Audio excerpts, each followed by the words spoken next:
Telugu Desam party నాయకులు ప్రయత్నించింది మీరందరూ చూసింది. ఆ దేవుని దయ వల్ల, జగనన్న ఆశీస్సుల వల్లనే మేము ఈరోజు బతికి బట్టగట్టినట్టు మాకు నిజంగా అనిపిస్తుంది.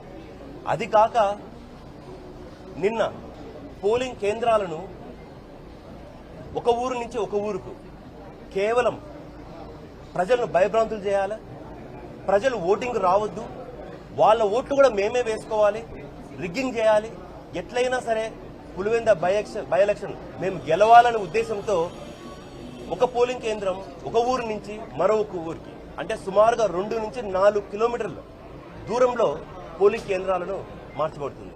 ఇది కాక మందైతే ఏరులే బారుతా ఉంది, డబ్బులైతే లక్కే లేదు.